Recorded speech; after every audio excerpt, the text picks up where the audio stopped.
Recent reports surrounding Lawrence Taylor's declining health have left many NFL legends fearing the Hall of Famer may be facing a real-life death sentence. And after decades of addiction, legal troubles, and medical scares, former teammates are now reacting to the heartbreaking reality of what's happening to one of football's greatest players ever. On April 24, 2026, Lawrence Taylor, widely considered the greatest defensive football player in NFL history, was hospitalized in New Jersey after experiencing a medical emergency. He was 67 years old. The initial reports were vague, his status was unclear, and his team provided almost no information to the public. What people did know was that Taylor, who arrived at an emergency room, was shortly transferred to a different section of the facility, which to anyone paying attention meant this wasn't a routine visit. This was something serious enough that a man who once played an NFL game with a torn pectoral muscle, wearing a harness just to keep his shoulder in place, had to be moved deeper into a hospital for further care. For days, the football world sat in a kind of anxious silence. Then, on April 28th, it was reported that Taylor had been in the hospital for a week due to a stomach-related issue with no discharge date determined. His attorney, Mark Eiglersh, said publicly that the condition did not appear to be life-threatening and that Taylor was showing signs of improvement. But those were lawyers' words, chosen carefully. The truth, when it finally came out, was that Taylor was being treated for pancreatitis, an inflammation of the pancreas that can be extremely painful and, in severe cases, life-threatening. It often requires prompt medical care and can lead to serious complications like kidney failure or sepsis. This wasn't the first time Taylor's body had signaled that the clock was ticking. Taylor has dealt with his fair share of health issues due to his football career and addictions, which he has publicly spoken about over the years. But this hospital stay over 10 days with specialists and no clear exit date carried a different weight. To the men who played with and against him, the men who watched him rewrite the rules of football, this felt like a culmination, like the bill for decades of punishment, both given and received, was finally coming due. Here's the thing that makes Lawrence Taylor's story unlike any other in professional sports. The death sentence wasn't handed to him by a judge or by a disease or by any single event. He built it himself, brick by brick, starting almost from the moment he arrived in the NFL. And the people who knew him best, the legends who lined up beside him and across from him, have spent years watching it happen, reacting to each new chapter with a mixture of awe, sadness, and something close to disbelief. To understand those reactions, you have to understand how high the peak was, because nobody falls the way LT has fallen without first standing at an elevation that almost nobody in the history of the game has ever reached. Lawrence Julius Taylor was born on February 4th, 1959, in Williamsburg, Virginia. He did not play organized football until the 11th grade. That fact alone is remarkable when you consider what he became. He attended the University of North Carolina at Chapel Hill, where he initially played defensive lineman before being moved to outside linebacker. That position change would eventually alter the course of the sport itself. When the 1981 NFL Draft came around, Taylor was the consensus best prospect in the country.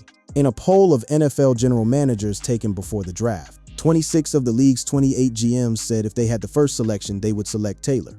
One of the two dissenters was Bum Phillips, newly hired coach and GM of the New Orleans Saints, who happened to hold the first pick. Phillips made good on his promise not to take Taylor, selecting Heisman winner George Rogers instead. The New York Giants grabbed Taylor at number 2, and Giants GM George Young predicted before the draft that Taylor would surpass legends like Dick Butkus, saying Taylor is the best college linebacker I've ever seen. From the very first snap of training camp, the word spread. Taylor's teammates took to calling him Superman and joked that his locker should be replaced with a phone booth. His quarterback, Phil Simms, described the devastation plainly. On the pass rush, he's an animal. He's either going to run around you or over you. Opponents felt it immediately. After facing Taylor in a preseason game, Pittsburgh Steelers quarterback Terry Bradshaw recalled, "He dang near killed me. I just kept saying, who is this guy?" Taylor's rookie season was unlike anything the league had seen from a defensive player. He was named both the NFL Defensive Rookie of the Year in 1981 and the only NFL player to win the AP NFL Defensive Player of the Year award in his rookie season. No defensive rookie had ever dominated like that before, and none has since. This wasn't a flash in the pan. This was the opening salvo of a 13-year campaign of destruction that reshaped the sport from its foundations. By 1986, Taylor was operating at a level that seemed to exist outside of normal human capability. He recorded a career-high 20.5 sacks, 105 total tackles, 5 passes defensed, and 2 forced fumbles. He led the Giants to victory in Super Bowl 20 over the Denver Broncos and was named Most Valuable Player of the NFL, the second defensive player in league history to receive the honor. That MVP award remains one of the rarest achievements in the sport. Defensive players simply do not win it. Taylor did because he wasn't just the best defensive player in football. He was the best player, period. The respect from coaches told the full story. Bill Belichick, who served as Taylor's defensive coordinator with the Giants, believes he's coached the greatest players of all time in each facet of the game. Tom Brady on offense, Lawrence Taylor on defense. Belichick, a man who has seen everything the game has to offer over 5 decades, places Taylor at the absolute summit of his experience. Taylor's ability to dominate a game with his attack style changed the outside linebacker position from a read and react posture to an aggressive mode. Before Taylor, linebackers waited. After Taylor, they hunted. In a 1988 game against the New Orleans Saints, suffering with a torn pectoral muscle in his shoulder, Taylor demonstrated his remarkable strength and determination. Wearing a harness to keep his shoulder in place, he managed to record 7 tackles, 3 sacks, and 2 forced fumbles. The Giants won 13-12. That game has become the defining image of Taylor's playing career. A man so relentlessly competitive that structural damage to his own body was treated as nothing more than an inconvenience. Taylor ended his career with 1,089 tackles, 132.5 sacks, 9 interceptions, 33 forced fumbles, and 2 Super Bowl rings. He was inducted into the Pro Football Hall of Fame in 1999 on the first ballot, despite concerns that his off-field behavior might derail his candidacy. Those concerns proved to be ill-founded, as he was voted in on the first ballot. His number 56 was retired by the Giants. He was named to the NFL's 75th anniversary team, the 100th anniversary team, and the 1980s All-Decade team. He is, by virtually every measure, widely regarded as the greatest defensive player of all time, and considered by some as the best football player ever. But even while he was accumulating those accolades, building that legacy, something else was building too. Something that would prove far more difficult to tackle than any offensive lineman. The darkness began almost immediately. Taylor said he first tried cocaine at a party during his rookie year in 1981. The same year he was named Defensive Rookie of the Year. The same year Phil Simms was calling him an animal. The same year Terry Bradshaw was asking, "Who is this guy?" That very same year, the cocaine made its entrance. By his 3rd season, he'd moved up to crack. Taylor himself was brutally honest about it in his 2003 autobiography and subsequent interviews. He admitted on 60 Minutes that sometimes he would be in the huddle, and instead of thinking about what defensive play was being called, he would look forward to smoking crack after the game. Think about that for a moment. This was the most dominant defensive force in the history of professional football, standing in a huddle during an NFL game, and his mind was already elsewhere, already calculating the next hit. And yet, impossibly, the production never dropped. Taylor's own claim was that it didn't affect my play. The statistics backed him up. He kept making Pro Bowls. He kept making All-Pro teams. He kept terrorizing quarterbacks. The cocaine was consuming his private life, but on Sundays, the switch flipped and LT became LT. To beat the NFL's drug testing protocols, Taylor developed a system. His teammates would give him their urine, and he would submit it to the NFL. He carried around an aspirin bottle for this exact purpose. The scheme worked until he finally failed a test. When the urine he'd been given turned out to be dirty, even his cheat had failed him. In 1987, he tested positive for cocaine. That first positive result was kept private.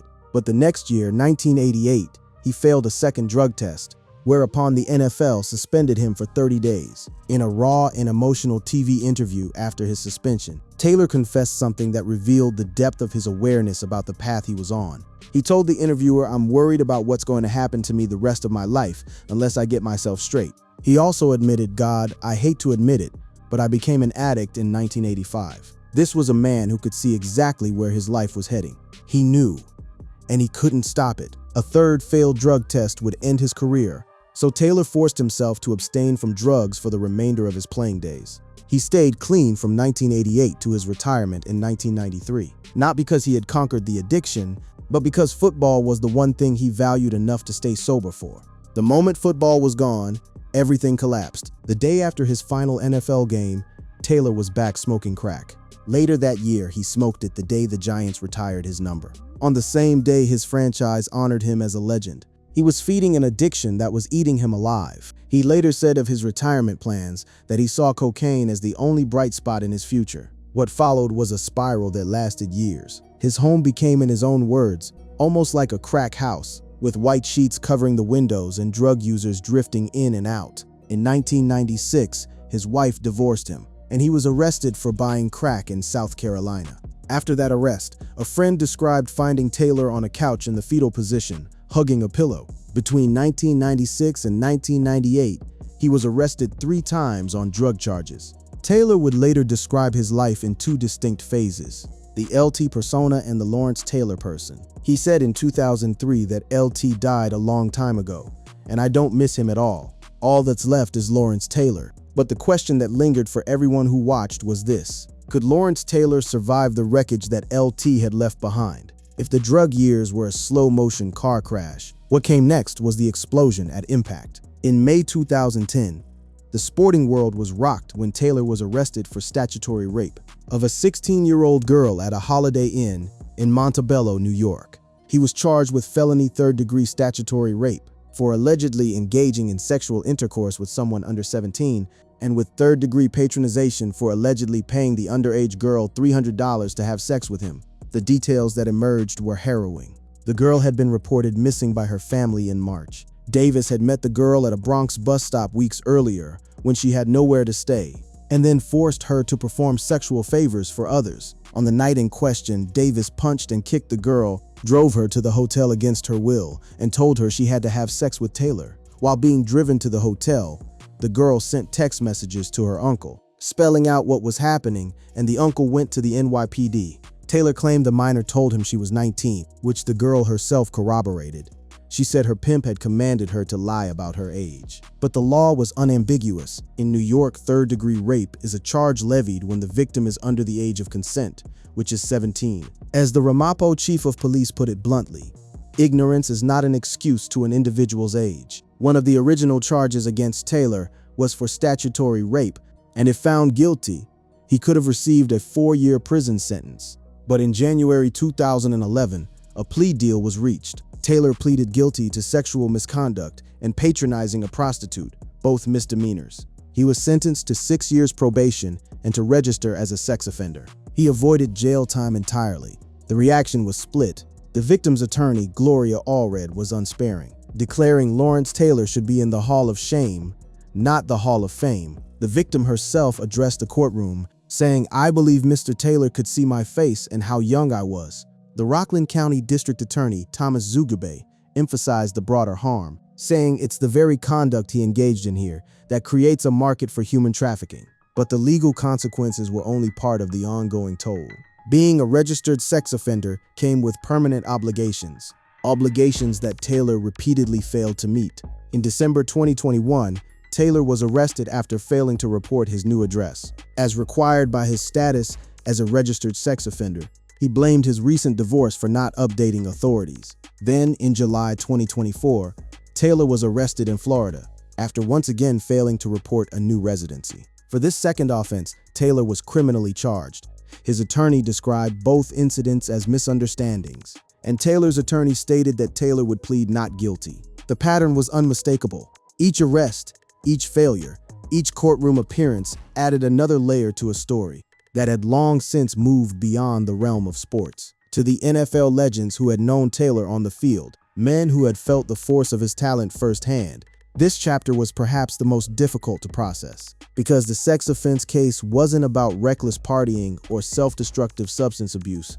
It involved a child, and it forced every person who had ever celebrated LT's greatness to reckon with what that celebration now meant. And then came the next generation's entry into the saga. Lawrence Taylor Jr., the son of NFL legend Lawrence Taylor, pled guilty to statutory rape, child molestation, and aggravated sodomy, and was sentenced to 30 years in prison. The crimes involved 2 13-year-old girls. That his own son followed a parallel path of criminal sexual conduct was a detail so grim it seemed to confirm the darkest possible reading of the Taylor family's trajectory. By 2026, Lawrence Taylor was 67 years old. His body had been through 13 seasons of professional football, at the most violent position in the sport, decades of cocaine and crack abuse, heavy drinking, and the accumulated stress of legal battles, public shame, and personal collapse. Taylor's post-football life has included public struggles with addiction, legal issues, and health concerns connected to the physical toll of his playing career. The hospitalization in April 2026 felt, to many observers, like an inevitability. He was hospitalized in Morristown, New Jersey on April 20, 2026. The initial emergency room visit gave way to an extended stay. He remained in the hospital for over a week with no discharge date determined. When the diagnosis was finally made public, pancreatitis, an inflammation of the pancreas, the medical community noted what the headlines didn't say outright. Excessive alcohol use is one of the leading risk factors associated with pancreatitis. Alcohol has been a significant part of Taylor's past challenges, and he was arrested for a DUI in 2017. The football world held its collective breath, and then the reactions poured in. Former teammates, former rivals, coaches, commentators, the people who had spent decades watching Lawrence Taylor's rise and fall spoke publicly and privately about what this moment meant. For fans and former Giants players, any health scare involving Taylor hits differently. This was the man who turned the Giants' defense into the legendary Big Blue Wrecking Crew, the man who forced every offensive coordinator in the league to redesign their blocking schemes, the man who played through injuries that would have ended most careers. To see that man laid up in a hospital bed, reduced to medical updates from attorneys, was a sight that carried an emotional wallop that statistics and records couldn't capture. Taylor's longtime friend and agent, Mark Lepsettler, offered an update that tried to project optimism, sharing that Lawrence is getting better every day and is looking forward to getting back on his feet. His attorney released a more formal statement in which Taylor himself conveyed his sincere gratitude to everyone who has been thinking of him and keeping him in their prayers during this challenging time. Weeks before the hospitalization, Taylor had been seen in a strikingly different light. He was spotted visiting Bill Belichick at his alma mater, the University of North Carolina, in early April, where he posed for a photo with the former NFL coach. Taylor looked great at his alma mater, University of North Carolina's football facility, where he was all smiles and a pic with his former Giants defensive coordinator and current Tar Heels coach, Bill Belichick. The contrast between that smiling photo and the hospital bed that followed told the entire story of Lawrence Taylor's existence. Moments of apparent recovery and normalcy, punctuated by violent reminders that the damage never fully heals. Ultimately, after more than 10 days, the news was positive. Taylor was discharged late last week and was reported to be feeling much better. He will now continue to recover from pancreatitis at home. His attorney said that he is grateful to now be on the road to recovery and hopes to be back on the golf course soon. Golf? The same hobby Taylor once credited with helping him get over his drug-filled lifestyle. The same activity he retreated to again and again whenever he pulled himself back from the brink. For Taylor, the golf course has always been the safe harbor, the one place where LT doesn't follow. But those close to the situation know that pancreatitis is not a one-time event for many patients. It can be a recurring condition, especially when the underlying causes, alcohol, years of bodily abuse, remain present. While he's not fully back to normal yet, the trajectory is positive. But a positive trajectory is not a permanent fix. So what do you do with Lawrence Taylor?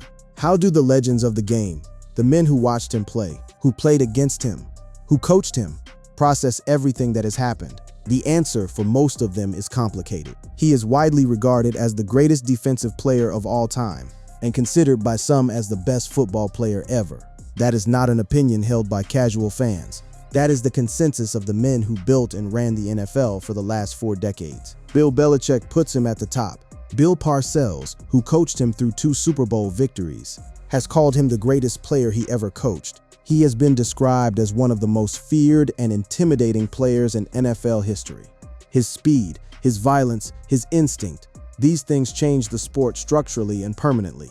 And yet, his life off the field was troubled both during and after his football career. He struggled with a cocaine addiction, and in 1988, he was suspended by the NFL for failing a drug test. Between 1996 and 1998, he was arrested 3 times on drug charges. He was convicted of sexual misconduct involving a 16-year-old girl. He has been arrested multiple times for failing to comply with sex offender registration requirements. His son is serving 30 years in prison for crimes against children. His body is breaking down from the accumulated punishment of football, drugs, and alcohol. He spent over 10 days in a hospital in April 2026, diagnosed with pancreatitis, a condition directly linked to the lifestyle he has led.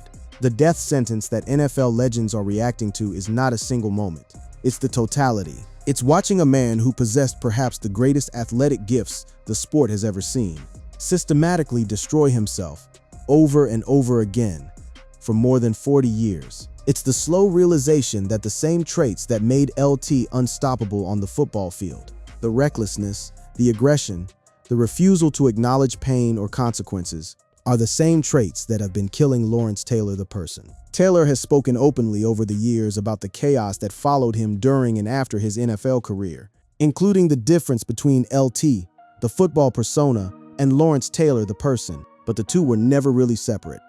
LT was the product of a man who lived without guardrails, who operated on the edge of human capability and human recklessness simultaneously. The football field gave that energy a productive outlet. Without it, the energy turned inward, and it consumed everything. When the news broke that Taylor was in the hospital, those close to Taylor initially downplayed the idea that he was dealing with anything serious. This was before the pancreatitis diagnosis was made public. That instinct to minimize, to project toughness, to brush off the severity, that's pure LT. Even at 67, even in a hospital bed, the persona persists. And when Taylor was finally discharged and the statement came that he wanted to thank everyone for the outpouring of love, support, and prayers, and that knowing that so many people were thinking of him and praying for his recovery gave him strength. It sounded like a man who had been genuinely frightened for the first time in a long time, because Lawrence Taylor has been tackled by everything life has to throw at a person: addiction, incarceration, scandal, disease, and he keeps getting back up. But each time he gets up a little slower. Each time the recovery takes a little longer. Each time the people watching wonder if the next hit will be the one he doesn't get up from. Despite his complicated personal history, Lawrence Taylor remains a significant figure in both sports and popular culture. In 2025, Taylor was appointed by President Donald Trump to serve on the President's Council on Sports, Fitness, and Nutrition. He still shows up at Giants games. He still visits Chapel Hill. He still carries himself with the confidence of a man who knows, beyond any doubt, that he was once the best in the world at what he did. But the reactions from the NFL legends, the Belichicks, the Sims, the Parcells, the men who were there, carry an unmistakable undertone. It's not just admiration, it's not just concern, it's grief. Grief for the version of Lawrence Taylor that could have existed if the drugs hadn't entered at age 22. Grief for the Hall of Famer whose legacy now has to be explained with a series of caveats. Grief for the fact that the most indestructible man any of them ever saw on a football field has spent the last 30 years proving slowly and painfully that nobody is actually indestructible.